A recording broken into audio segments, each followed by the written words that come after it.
بسم الله الرحمن الرحيم نحمده ونصلي على رسوله الكريم اما بعد. معزز سامعین اکرام، کچھ باتیں طلبہ و طالبات کے تابعات مستقبل کے حوالے سے آپ کے سامنے مختصر سے رکھنی، چونکہ ہماری یہ فیلڈ ہے، اس میں کئی سالوں سے مستقل کام کیا جا رہا ہے اور الحمدللہ کتابی شکل میں ایک کتابچہ تیار ہوئی تھی جس کا ایڈیشن کافی مقبول ہوا اور وہ ختم ہو گیا اور دوسرے ایڈیشن کی تیاری چل رہی ہے۔ بہرحال سب سے اہم چیز جو طلبہ و طالبات کے مستقبل کے حوالے سے ہے وہ یہ ہے کہ مقصد کی تعیین سب سے اہم اور بنیادی چیز ضروری ہے کہ جب کوئی بھی طالب علم یا طالبہ کسی بھی فیلڈ میں قدم رکھے، پڑھائی کی آغاز کرے یا تعلیمی سال کے شروع میں قدم رکھے، پہلے دن سے اس کے ذہن میں ایک مقصد ہونا چاہیے، ایک مقصد ہونا چاہیے تاکہ اسی مقصد کے تحت وہ محنت کر کے آگے بڑھ سکے۔ ایسا نہ ہو کہ دوستوں کو دیکھ کر یا گھر والوں نے اگر ڈال دیا ہے تو باطل ناخواستہ اپنے اوقات کو یوں ہی ضائع کرتے ہوئے ایک کلاس سے دوسری کلاس، ایک سال سے دوسری کلاس آگے بڑھتے چلے جائے۔ ایسا نہ ہو، بلکہ یہ وقت آپ کا ایک بہت قیمتی سرمایہ ہے، یہ اگر چلا جائے گا تو دوبارہ واپس نہیں آ سکتا۔ اس وجہ سے سب سے پہلے آپ اپنے ذہن میں ایک مقصد متعین کریں۔ دوسری چیز ہے مستقبل کی فکر، یعنی مقصد کی تعیین کے بعد اب آپ سوچیں کہ میرا مقصد اس چیز میں، اس فیلڈ میں آگے بڑھنا ہے اور یہاں سے اس راستے سے ترقی کرنا ہے۔ اب آگے چل کر میں کیا کروں گا یا میں کیا کروں گا، مجھے کیا بننا ہے اور مجھے کس راہ پر جانا ہے۔ اگر آج سے آپ کا ذہن اتنا وسیع ہوگا تو آپ وہاں تک پہنچنے کے لیے کوشش کریں گے اور کم از کم اس کے قریب تک تو پہنچ پائیں گے۔ فارغ ہوتے ہوتے یا کلاس مکمل ہوتے ہوتے کم از کم اس کے قریب 75% پہنچ جائیں، پھر 25% جو ہے اس کے لیے آپ اپنے گھر کے بڑے جو بزرگ حضرات ہیں ان سے مشورہ لے کر، جو اس فیلڈ میں ماہر حضرات ہیں ان سے مشورہ لے کر آپ آگے بڑھیں تو جلد از جلد آپ ترقی کر پائیں گے، کیونکہ تجربہ جو ہوتا ہے وہ سالوں کا طے کیا ہوا سفر ہوتا ہے جس کی بدولت ہمیں منٹوں میں وہ سالوں کے سفر کو طے کرنا آسان ہو جاتا ہے۔ تجربہ ایک ایسا راستہ ہوتا ہے جس کو سالوں برسوں جو ہے کام کر کے انسان حاصل کرتا ہے، اور جب وہ ہمیں سننے کو ملتا ہے تو ہم اس راستے سے ہم جلدی سے وہ سفر شارٹ کٹ میں طے کر پاتے ہیں۔ تو پہلی چیز تھی مقصد کی تعیین، اور دوسری چیز ہے مستقبل کی فکر، اور تیسری چیز ہے مقصد کی تعیین کے بعد اپنے صلاحیت کا جو ہے تعیین، اپنے صلاحیت کی تعیین کہ میرے اندر کون سی صلاحیت ایسی ہے، کون سی اسکلز ایسی ہے جس کو میں ڈیولپ کر سکتا ہوں، جس کے ذریعے میں آگے بڑھ سکتا ہوں، جس میں ترقی کر سکتا ہوں۔ ہمارے دوسرے ساتھی ہیں لیکن ہم دوسرے ساتھیوں میں کون سی ایسی چیز ہے جس میں آگے رہتا ہوں، ہمیشہ میرا پہلا نمبر آتا ہے، ہمیشہ میں آگے رہتا ہوں، کون سی چیز ایسی ہے جو میری دلچسپی کا باعث ہے۔ جب آدمی اپنے دلچسپی والے پن کو پکڑتا ہے اور اپنے صلاحیت کے اعتبار سے جس میں آگے ہوتا ہے اس میں آدمی کوشش کرتا ہے تو جلدی ترقی کر پاتا ہے۔ تو یہ تیسری چیز تھی مقصد کی تعیین کے لیے صلاحیتوں کو پرکھنا۔ اس کے لیے آپ کچھ وقت اپنا ذہن خالی کریں، آنکھ بند کریں اور آپ سوچیں کہ میں پہلی کلاس سے لے کر 5ویں کلاس تک کون سی چیز میں، کون سے سبجیکٹ میں سب سے آگے رہا ہوں۔ لہذا جب آپ کو پتا چلے کہ یہ سبجیکٹ میں آگے رہا ہوں اور آگے مجھے اسی سبجیکٹ میں آگے بڑھنا ہے، اب آپ دوسرے حضرات سے جو ماہر ہو چکے ہیں ان سے آپ مشورہ لے کر اس کے ذریعے گائیڈ لے کر اور رہنمائی لے کر آپ آگے بڑھے، جلدی آپ ترقی کر جائیں گے۔ ورنہ آپ کو صلاحیت کی تعیین میں اتنا وقت لگ جائے گا کہ فارغ ہونے تک یہ سوچیں گے کہ ہمیں کیا کرنا ہے، کیا کرنا ہے۔ جب فارغ ہونے کے بعد وقت ختم ہو جائے گا تو آپ پر ذمہ داریاں پڑے گی اور پھر اس کے بعد آپ کو سوچنے کے لیے وقت نہیں رہے گا۔ چوتھی چیز یہ ہے کہ ہم لوگوں نے اپنے ذہن میں یہ چیز سیٹ کر رکھا ہے کہ یہ چیز آسان ہے، یہ چیز مشکل ہے اور اس چیز کو کرنا بہت زیادہ مشکل ہے، لہذا اس میں نہیں پڑھنا۔ یہ چیز بہت آسان ہے، اسے آسانی سے کر لینا۔ یہ ہمارا مائنڈ سیٹ ہے، ہمارا ذہن ہے، لیکن جب ہم اپنے ذہن میں بٹھا لیں کہ ہر چیز آسان ہے. دنیا کی کوئی چیز ایسی نہیں ہے جو مشکل ہے, بلکہ ہمارا ذہن اگر قبول کر لے کہ یہ آسان ہے تو مشکل سے مشکل چیز آسان ہو جاتی ہے. لیکن ہم اپنے ذہن میں بٹھا لیں کہ یہ چیز مشکل ہے تو آسان سے آسان چیز ہمارے لیے مشکل ہو جاتی ہے. یہیں سے ہماری کامیابی کا 75% مارکس کٹ جاتے ہیں. لہذا ہم اپنے ذہن میں بٹھا لیں کہ دنیا کی ہر چیز آسان ہے, اسی وجہ سے تو فلاں آدمی کر پایا. انسان ہے, ہم بھی انسان ہیں, وہ بھی انسان ہے. دوسرا آدمی اگر کر پا رہا ہے تو اس کا مطلب یہ ہے کہ انسان کے بس میں ہے اور یہ چیز آسان ہے.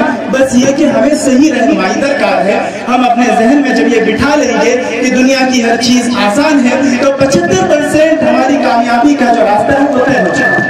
اب 25% جو باقی ہے اس کو آپ جو بڑے حضرات ہیں ان سے رہنمائی لیں, جو پڑھ چکے ہیں, جو اس راستے سے گزر چکے ہیں, ان سے مشورہ لیں اور اس کے بعد آپ آگے بڑھیں. انشاءاللہ ایک دن آپ ترقی کر جائیں گے. چھٹی چیز ہے نظام الاوقات. ہمارے معاملہ ایسا ہے کہ کبھی کتاب لے کر بیٹھتے ہیں تو گھنٹوں بیٹھ جاتے ہیں, کبھی جوش میں آتا ہے تو رات دن ایک کر لیتے ہیں, اور کبھی وقت موڈ میں نہیں آتا تو سالے کتاب کو ہاتھ نہیں لگاتے, مہینوں ہاتھ نہیں لگاتے. یہ بالکل غلط چیز ہے. اس میں مستقل مزاجی نہیں ہو پائے گا. ہمارا ایک شیڈیول ہونا چاہیے, ایک نظام الاوقات ہونا چاہیے کہ اس ٹائم پر ہم کھانا کھائیں گے, اس ٹائم پر کلاس جائیں گے, اس ٹائم پہ خارجی مطالعہ کریں گے, اس ٹائم پہ یہ کہ ہر سبجیکٹ کا آپ وقت مطالعہ کریں. ایک ہوتا ہے کہ پوری کلاس کی کتابوں کو ایک ساتھ لے کر بیٹھنا اور جس میں زیادہ وقت لگے اس میں سب کرنا, اور ایک ہوتا ہے کہ ہر سبجیکٹ کو کچھ وقت دینا. یہ ہمارے لیے ضروری ہوتا ہے کہ ہر سبجیکٹ کو کم سے کم 10 منٹ 15 منٹ یا اس طرح کا ایک مائنڈ سیٹ متعین کر کے شیڈیول بنا کر وقت متعین کرے. اسے کہا جاتا ہے نظام الاوقات. یہ اگر متعین ہوگا تو دھیرے دھیرے بہت سی چیزیں ہمارے جو ہے تعلیم کے ساتھ ساتھ ہوتی چلی جائے گی. اور اگر یہ متعین نہیں ہوا تو کسی چیز میں ہم بہت آگے بڑھ جائیں گے, کسی سبجیکٹ میں ہم پیچھے رہ جائیں گے. یہی وجہ ہوتا ہے کہ طلبہ ایک سبجیکٹ میں فیل ہو گئے اور کسی سبجیکٹ میں آگے نکل جاتے ہیں کیونکہ وہ زیادہ وقت نہیں دے پاتے. چھٹی چیز ہے جہد مسلسل, یعنی کسی بھی کامیابی کو حاصل کرنے کے لیے اور کوئی کام مکمل کرنے کے لیے مستقل محنت کی ضرورت پڑتی ہے. کوئی نیا کاروباری اگر سیٹ اپ ڈالتا ہے تو اس کو فوری طور پر ترقی نہیں مل جاتی, بلکہ کئی ماہ اس کو ایکسپیرینس میں, تجربہ میں, کسٹمر بنانے میں لگتا ہے. اسی طرح کوئی بھی سبجیکٹ یا کسی بھی چیز میں مہارت حاصل کرنے کے لیے مسلسل محنت کی ضرورت پڑتی ہے. بغیر تھکے اور بغیر ہارے ہوئے, بغیر ہمت ہارے مسلسل محنت کریں گے تو انشاءاللہ آپ کی محنت رائے گا نہیں جائے گی. ابھی آپ کو سمجھ میں نہیں آئے گا لیکن بعد میں آپ کو سمجھ میں آئے گا. چھٹی ساتویں چیز ہے کامیابی. کامیابی ہم یوں سمجھتے ہیں کہ اگر ہم 10ویں کے ایگزام میں ٹاپر ہو چکے تو ہم کامیاب ہو گئے. جب ہم سوچ لیتے ہیں کہ ہم کامیاب ہو گئے, یہیں سے ہماری ناکامی شروع ہو جائے. ہم اپنے آپ کو کبھی یہ نہ سوچیں کہ ہم کامیاب ہو گئے اور ہمیں کسی چیز کی ضرورت نہیں, بلکہ ہم یہ سوچیں کہ کامیابی نام ہے ایک مقصد کو حاصل کرنے کے بعد دوسرے مقصد کے لیے کوشاں ہونے کا. کامیابی کا راستہ ایسا ہے, ایک مقصد حاصل کر لیے اور دوسرے مقصد کی طرف آگے بڑھتے رہے. اسی طرح ہماری زندگی کٹتی جائے گی اور ایک کے بعد دوسرے مقصد, دوسرے کے بعد تیسرے مقصد کو حاصل کرتے جائیں گے, تب جا کر ترقی ہوگی. لیکن جس دن سوچ لیں گے کہ ہم کامیاب ہو گئے, اس دن سے ہم اپنے آپ کو کتابوں سے دور کر لیں گے اور ساری چیزوں سے دور ہو جائیں گے. وہیں سے ہماری ناکامی کا جو ہے راستہ شروع ہو جائے گا. اس کے لیے 4 چیزیں ضروری ہوا کرتی ہے. اس کو میں آپ کے سامنے رکھ کر اپنی بات ختم کرتا ہوں. کامیابی کے لیے 4 چیزیں بنیادی طور پر ضروری ہوتی ہے. ان میں سے پہلی چیز ہے خود اعتماد, جسے ہم انگلش میں کہتے ہیں I can do it. میں اسے کر سکتا ہوں. مجھے اپنے اوپر خود اعتماد ہے کہ میں اس کام کو آسانی سے کر سکتا ہوں. بھلے آپ اس کو ڈیٹیل میں نہ جانتے ہو, اس کی تفصیلات نہ جانتے ہو, لیکن آپ کے دل میں, آپ کے ذہن میں خود اتنا اعتماد ہونا چاہیے کہ میں اس کام کو آسانی سے کر سکتا ہوں. جب آپ نے سوچ لیا کہ میں کر سکتا ہوں, آپ کسی بھی طریقے سے آپ اس کو کر لیں. جب آپ یہ سوچ لیں گے کہ میں اسے نہیں کر سکتا ہوں تو خود اعتمادی میں کمی آ گئی. اب آپ دھیرے اب سستی کی طرف بڑھیں گے اور آپ سوچیں گے کہ یہ کام میرے سے نہیں ہوگا.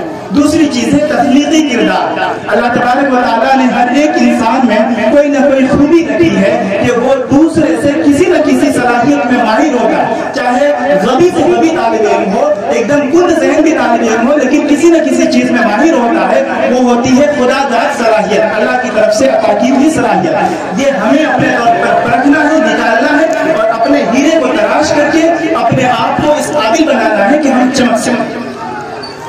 تیسری چیز ہے اچھے اخلاق. اچھے اخلاق ایک ایسی چیز ہے جس کی بدولت ہم اچھی چیزوں کو حاصل بھی کر سکتے ہیں، اور اگر کوئی اچھی چیز حاصل کی ہوئی بھی ہوگی تو اگر ہمارے اخلاق اچھے ہوں گے تو سامنے والا ہمیں ہمارے اچھے اخلاق سے متاثر ہو کر ہمیں صحیح راہ دے پائے گا. ورنہ ہم ترش مزاج ہوں گے، فوری طور پر زبان درازی کر لیں گے کہ کوئی بھی آدمی ہمارے سامنے بولنے سے ڈرے گا. لہٰذا جب بولنے سے ڈرے گا تو الگ الگ رائے ہمارے سامنے نہیں آئے.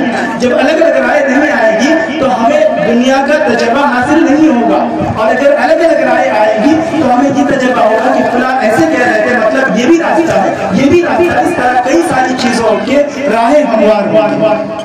چوتھی چیز ہے بات کو پہنچانے کی صلاحیت. بات کو پہنچانے کی صلاحیت دو طریقے کی ہوتی ہے، ایک تحریری اور ایک تقریر. ہم نے جو علوم اور فنون حاصل کیا ہے اسے اگر ہم زبان سے بول نہ پائے اور ہم تحریر سے لکھ نہ پائے تو یہ باتیں ہمارے ساتھ دفن ہو جائے گی، ہمارے ساتھ چلی جائے گی. اس کا فائدہ محدود رہے گا، یہ اس کا فائدہ عام اور تام نہیں ہوگا. اسی لیے ان وقت کے حالات کے اعتبار سے ان دونوں چیزوں میں مہارت ہو، یا کم از کم زبانی صلاحیت یا تحریری صلاحیت، دونوں میں سے کسی ایک میں مہارت ہو، تاکہ ہم جو علوم و فنون حاصل کر رہے ہیں وہ دوسروں تک ہم پہنچا سکے اور یہ ہمارے لیے ذخیرہ آخرت بنے.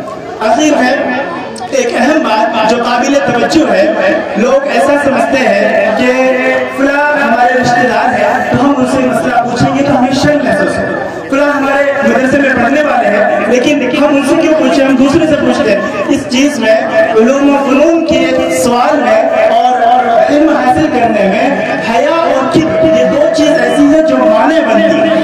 یعنی کسی سے بھی دینی مسائل کے پوچھنے میں شرم محسوس نہیں کرنی چاہیے اور اسی طرح تکبر نہیں کرنا چاہیے. یہ دو چیز ایسی ہے جو ہمارے علوم و فنون کے حاصل ہونے میں رکاوٹ کا ذریعہ بنے گی. اس لیے ان چیزوں پر توجہ دینے کی ضرورت ہے.